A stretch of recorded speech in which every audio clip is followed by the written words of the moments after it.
Hi, welcome back to the podcast. You and I are having morning coffee. If you're watching this on YouTube, grab a cup or your favorite beverage because this episode, I don't know, it's just let's have a conversation. The last episode that I did, I talked about the sort of summer reset that I chose to do. And I was away for 6 nights in the hills of Tennessee with no phone, no computer, no access to the people that I love. Of course, they had an emergency number if something were to go drastically wrong. And what came up was just so interesting. And yes, I was gone for an extended period of time and I made that choice and I had the opportunity to do it, which I realize is unique. And there were about 50 of us there, some doing individual, some doing group work, and I was doing group work. And the further I get away from it, the more lessons that keep unfolding. And I wanted to talk about those today because what it taught me is the necessity of making conscious, intentional, purposeful effort to allow ourselves the space to heal, to grow, to expand, to live in uncertainty, to do things that we're afraid of, to put ourselves in really uncomfortable positions and to survive it. And not only survive it, but thrive through it. And it got me thinking about, especially after I left there, a lot of the discussion is around integration. And I'm going to tell you, I left with two new friends that I met there. Shout out to you guys if you're listening. Um, and it was bizarre. We had spent 6 days in nature with the only sort of sounds other than nature sounds and each other was music if someone was playing it or singing it, the laughter that we experienced, the tears. But there wasn't music, there weren't distractions, there wasn't traffic. It was like we were literally in this very unique, amazing little bubble.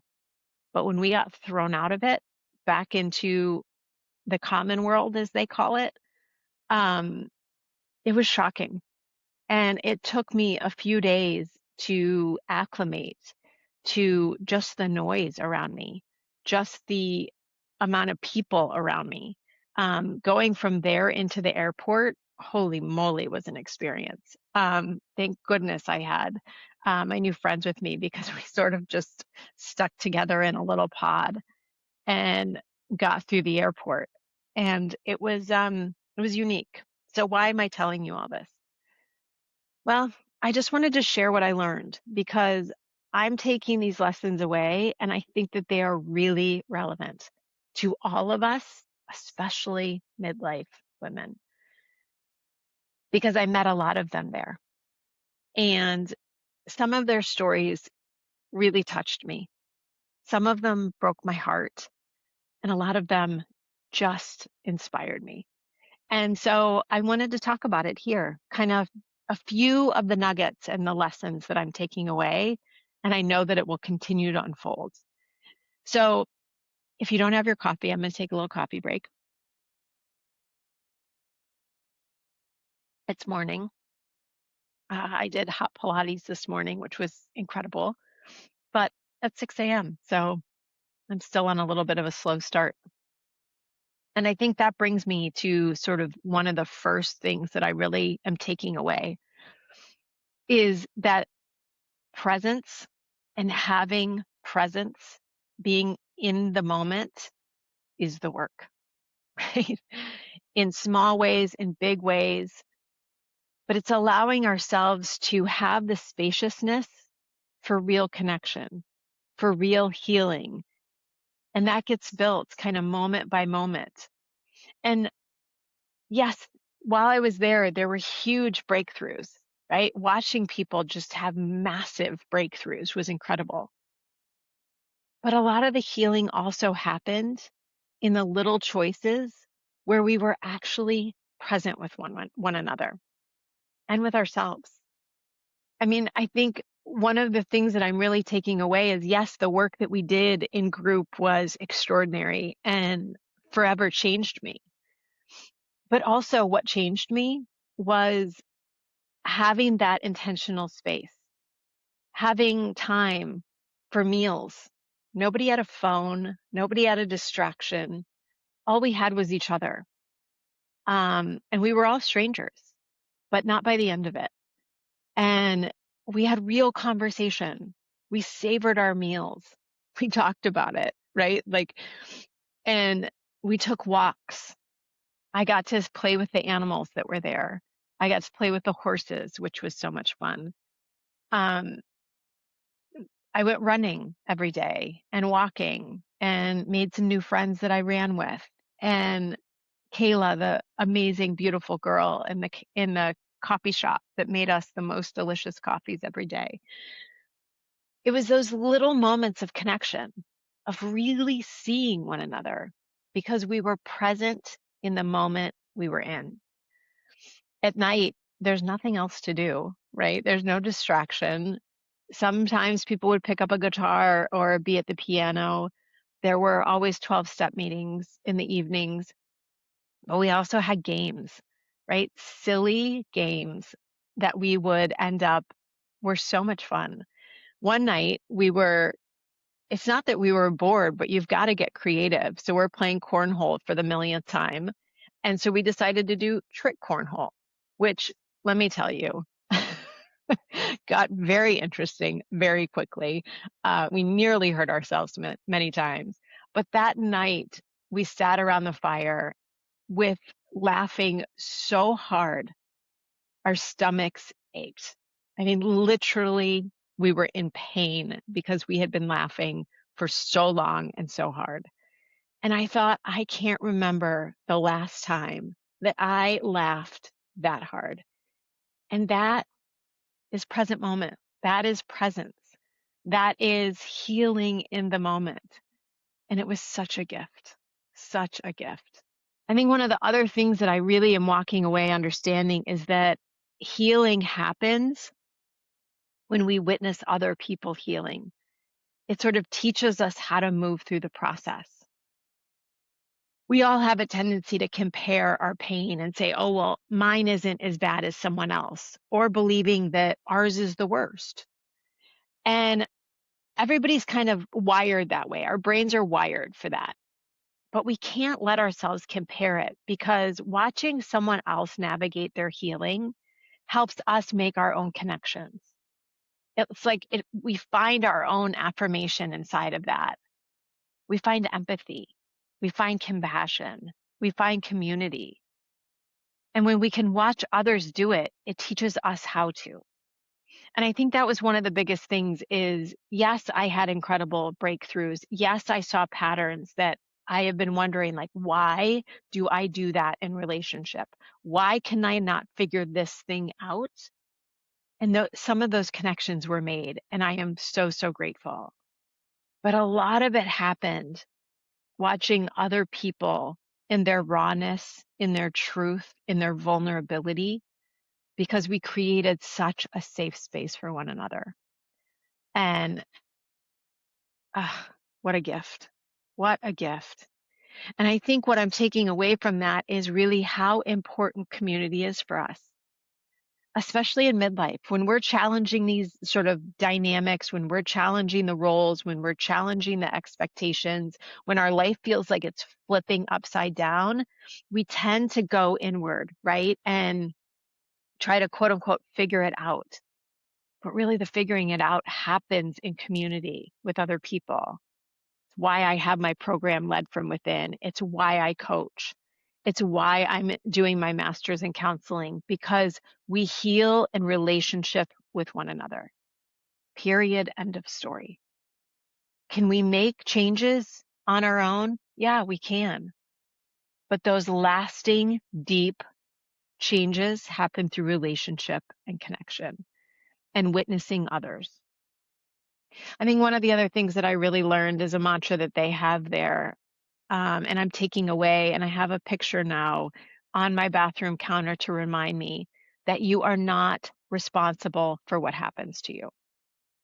That's as a child, that's in relationship with other people who do really shitty things to us. Um, we are not responsible for what happens to us. You are responsible for how you respond to it. Let me say that again. You are not responsible for what happened to you. You are responsible for how you respond. And that response is the work, right? It's not trying to control the circumstances. It's not trying to change the past.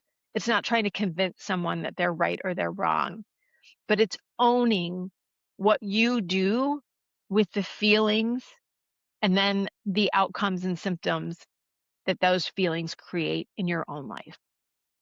You know, a lot of the work that we did was back to inner child work, was childhood trauma, was the things that we learned as children that are playing out today, because they are, right? When I'm wondering, why do I do that in relationship? Well, I got to go back pretty far to see it.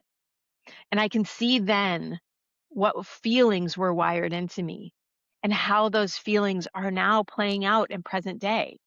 Are they helping or are they hurting? And so looking at those things, that's where real change happens, right? It's being willing to put yourself in rooms to do the work to heal, because we all have trauma. We all have things that happened, or choices we've made, or choices other people have made that have impacted us and might still be impacting you today. Whether that's overeating, whether that's over drinking, whether that's anxiety, whether that's overworking, over exercising, dysfunctional relationships, codependency, the list goes on and on and on. And there's a little bit of freedom and understanding that you're not responsible for what happened to you, especially as a child. But you are, as an adult, responsible for how you heal from it. And that's the important thing that I was taking away from this. The last thing that I want to mention is that, and this is one of Onsight's things, it's all about the 2-degree shift. Healing happens in 2-degree shifts. It's not an overnight fix. It's not a 180. It's not this really big, dramatic, like we're going to go from here to all the way over here. No, the quick fix or the 180 isn't sustainable. It's just not. It's too jarring for our nervous system. Our nervous system needs to move in small, gradual changes that happen moment to moment, small adjustments over time. I've talked so much on this show about titration, right? It's like the learning how to make little changes that build over time. It's having the commitment to long-term healing versus fast results. It's a longer arc, right? It's not a quick shift. And so really understanding that when we are committed to the 2-degree shift, we might think it's not changing, but it actually is changing much quicker than we think. Because when we're willing to do the small incremental steps to change over time, what does that do? Well, it allows our nervous system time to adjust, time to build the capacity to sustain the change that we're looking for, whether that's eating habits, drinking habits, sleeping habits, exercise, any of those things, right? It's not going from 0 to 60. It's going from 0 to 2 to 4. And here's the thing. The beauty of it is the compounding effect. When we allow ourselves to commit to the 2-degree shift, there's a compounding effect. What do I mean? Well, first 2%, then 4%, then 8%, then 16%, right? Then 32, then 64. See how it gets bigger and bigger? It happens quicker than we think when we're committed to the long term. And that's what I'm taking away from my experience there. I didn't have to come back healed or fixed. I'm on my way to healing, and I'm doing it small incremental steps at a time. And that's what I want for you. That's what I want for you to feel like you are making shifts that quicker than you know, if you commit, are going to make massive results. My time there was incredible and valuable, and I'm so, so, so grateful. It was really hard. It was hard on me. It was hard on my partner. It was hard on my family to be away, but I also realized it was necessary. It was necessary for me to kind of take myself out of the day to day to be able to reset. And so if you're looking for help with this, I just want you to know you're not alone. And you don't have to go away for a week. Although, let me tell you, I'm happy to give you the information because it is life changing. But we can also just start to look at our own lives with maybe we don't have the capacity, right? Or the means or the time to go away right now, but not letting yourself off the hook and giving yourself a choice to say, how can I start to find more presence, more present moment focus in my day to day life today? And if you need help with that, I am here for you. In the show notes, there's going to be a link. We can jump on a call, a 60-minute call where we can decide what's your 2-degree shift and create a plan for you that's going to be sustainable. Because again, going back to what I said a little bit ago, healing doesn't happen in isolation, right? It doesn't happen in a silo. We have to do it within community, within relationship with one another. And I just want you to know that I'm here for you. If that would be helpful and you need some one-on-one help, just use the link. It's an inexpensive way to get some really good results right away. And I'll be back with another episode next week. I look forward to talking with you then.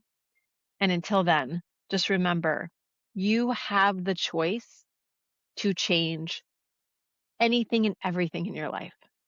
And it can happen quicker than you believe when we commit to the 2-degree changes. All right. See you soon, my friend.